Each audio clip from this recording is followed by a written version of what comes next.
Welcome to another Bungard hunting adventure. This time, Dad and I are heading north, way north, north to the Canadian Arctic, north to Newfoundland. We got planes, we got boats, we got mud, we got Argos, we got moose, and we got more moose, and we Thunder got a now. lot of meat, and we had a lot of fun. Welcome to Newfoundland, the moose hunting capital of Canada. Now, I knew going in this was going to be a lot of driving given the amount of potential meat involved, so the road journey for me, began in Tennessee. I drove to Burlington, Vermont, and then left my wife Ashley there with her family, and Dad flew into Burlington, and then we proceeded from there over to North Sydney, Nova Scotia. Once you're in North Sydney, you board a ferry from Marine Atlantic. It's an overnight ferry. Word of advice here is book a room so you have a cabin to yourself. Luckily, even after I was laid out on the floor in the main seating area, they called us for a room and we were able to get a good night's sleep. Then you land on mainland Newfoundland, and then you have a few more hours drive to the float plane base up in Peter's Stride. Our outfitter for this hunt was Dean Macdonald of DADG Outfitters.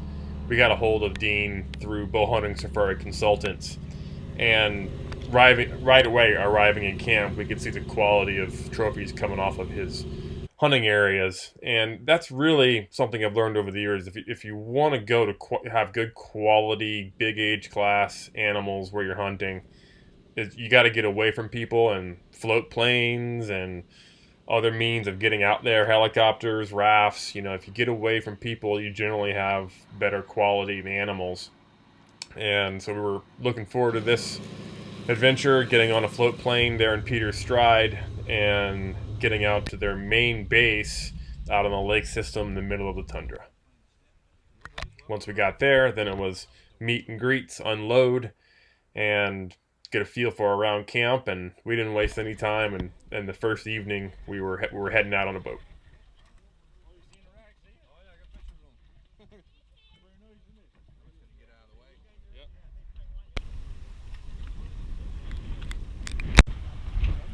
Camp itself was nice. A couple main buildings, one kind of bunk room, and then other living quarters and kitchen. Running water, hot showers, everything we really needed was there.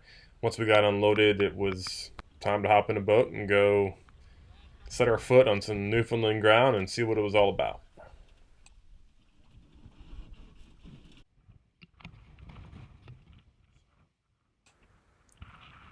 First evening, we kind of got a feel for what the hunt would be like, and that was hike to climb to a high point and glass and look for bulls kind of in the lower timbered areas. They tended to hang out in the timbered areas or around them, and we try to catch them in there or passing in between. We didn't see any that first night. Did see one nice caribou though, and had a nice boat ride back to camp.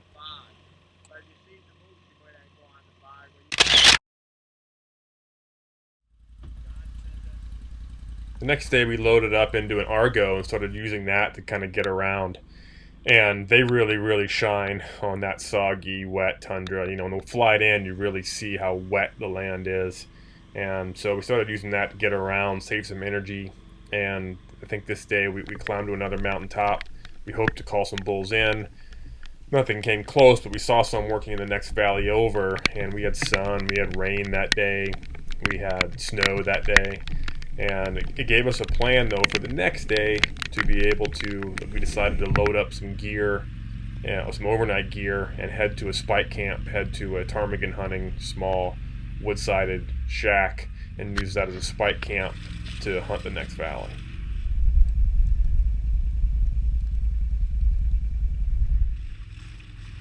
Now, this Argo ride was no joke in and of itself. It was a fun adventure. It took hours, and we had river crossings and creek crossings, and we got stuck and we had to winch, and we were driving up dry creek beds.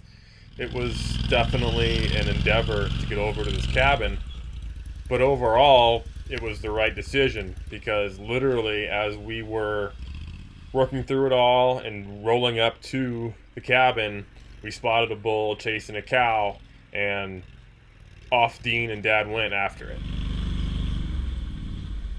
Lewis, the assistant guide, and I, we just hung out at the cabin unloading gear, and we just sat back waiting for the shots to ring out. So here's Dean's video of how it unfolded with Dad.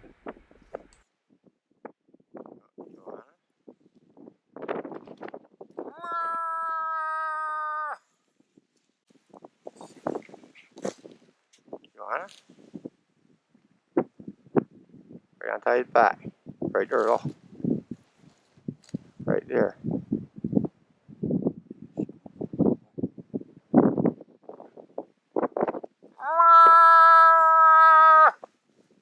Or broadside, no.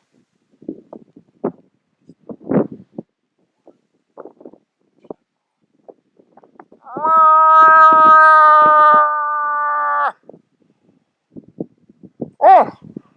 Oh! There you go. Far eye on it. Huh? You missed it. Far eye. Oh!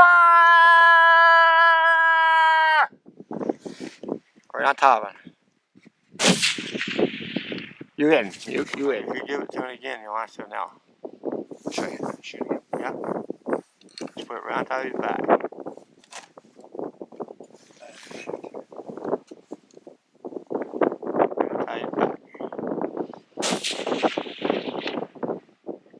Good shot.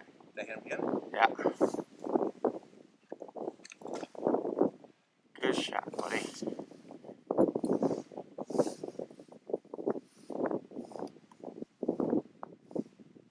So Dan doesn't know yet. Yeah.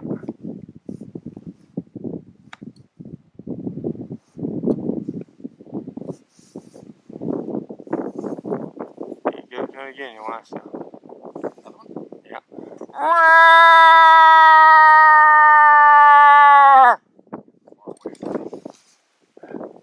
Turn right on it, just far eye on it, that's all.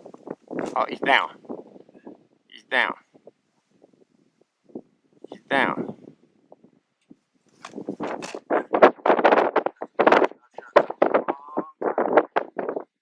Good shooting though.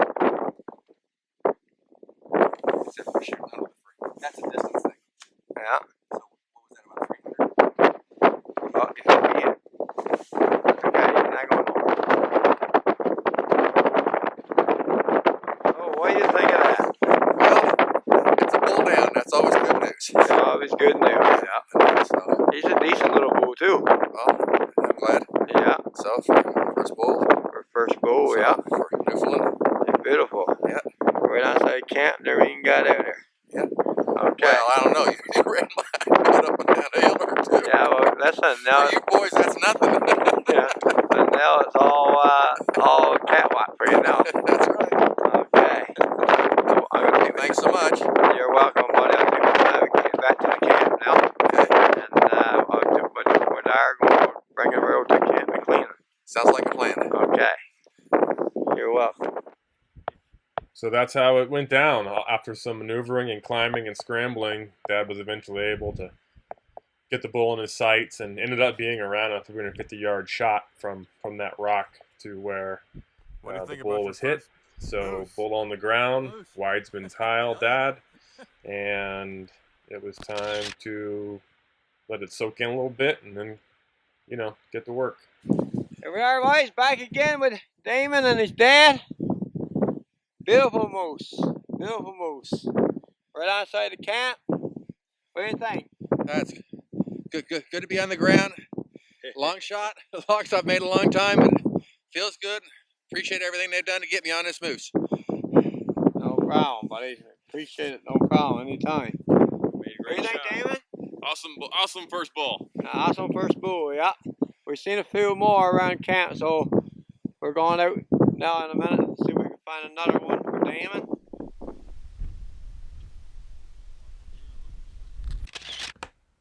We took some time to pay our respects and take some photos and enjoy the moment a little bit, and then the value of the Argo really shined again because we were actually able to field dress and drag Dad's bull all the way back to the spike camp so we could process it there somewhat in leisure and use the deck to help cool meat and things like that. So real nice luxury to have that Argo to help deal with something as big as a moose. There you go, boys. This is how we do it.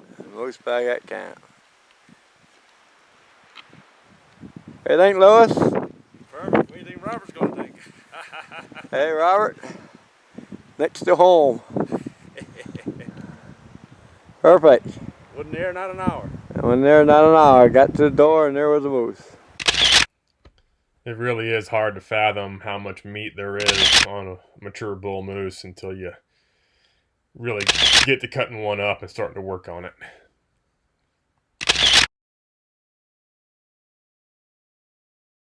You know, the top back of the hip. Saw a guy do that.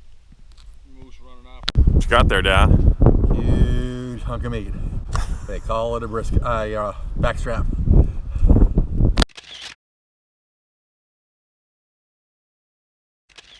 Just when I thought it was time to relax and rest my feet a little bit, we spotted a bull bed down with some cows kind of way off in the distance at the center of this photo, and we knew we only had a couple hours till dark, so Dean and I set off on foot, and here's how the rest of my evening played out.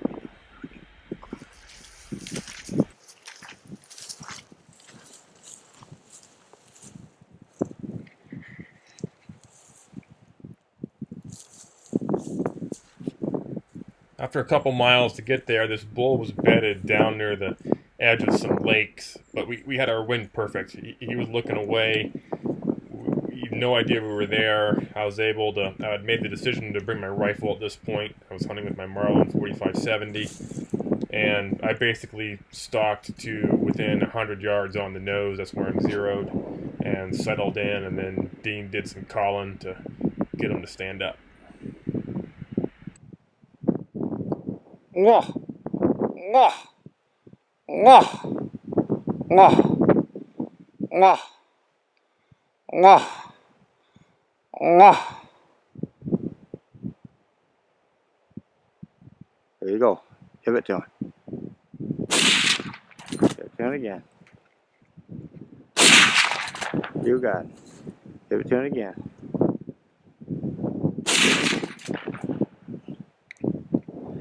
Hey, what do you think of that, Mr. Damon? That's a big bull down in Newfoundland. There was Dean Macdonald, DADG Outfitters. This is my first time moose hunting, and this has been quite an experience. We just stalked down for a few miles away, spotted this bull.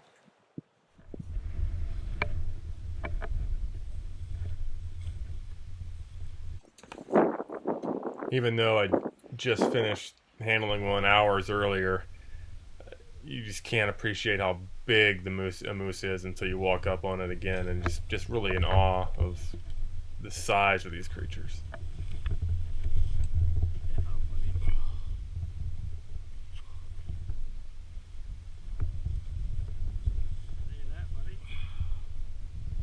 That's a moose. Huh? That's a moose.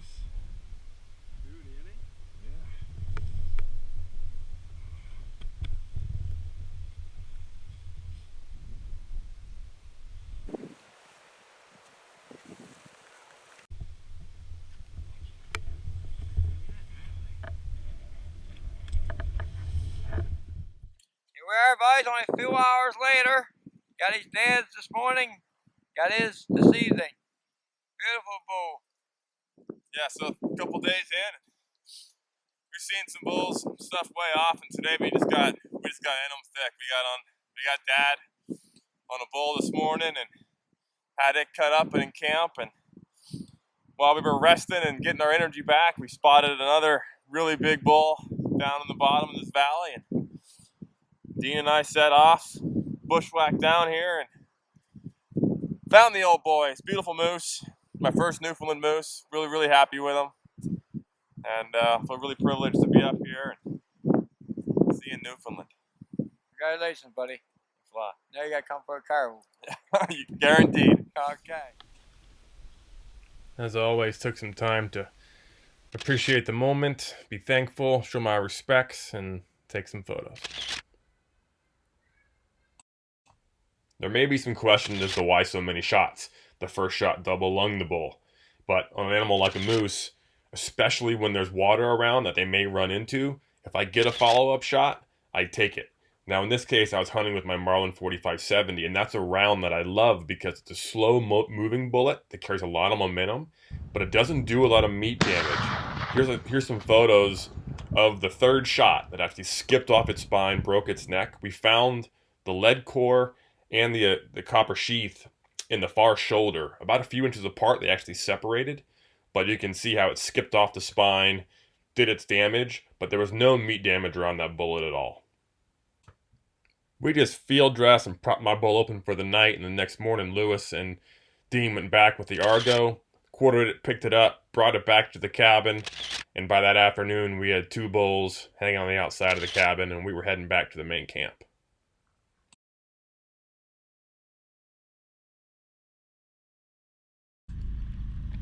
It was another fun Argo ride out of there, and before we got back I even got to stalk a caribou with my camera, sneak up close and snap a couple photos of a cool woodland caribou there on Newfoundland. Hopefully get back and see one of those closer one day.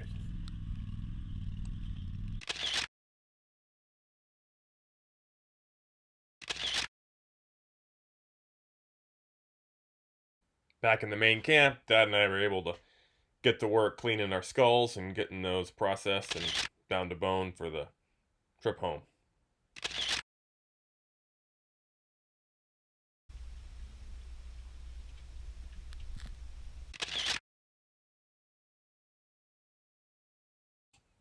Then it was time to kick our feet up and relax. Hard work was done. We took some time kicking back, enjoying ourselves, and doing some hiking, looking for ptarmigan, and just seeing the countryside for a couple days before it was eventually time to load up and head home.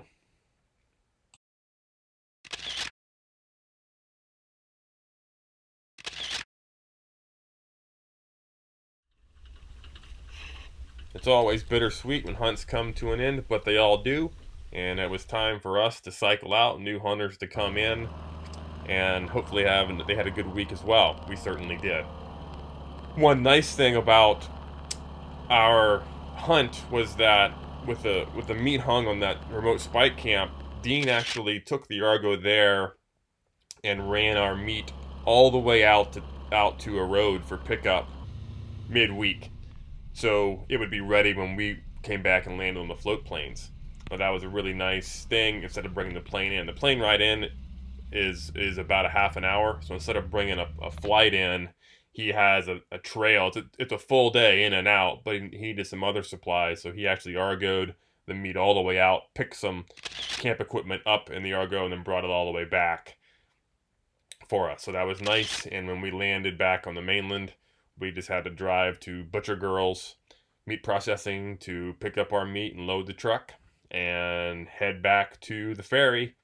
And then it was time for the long journey home.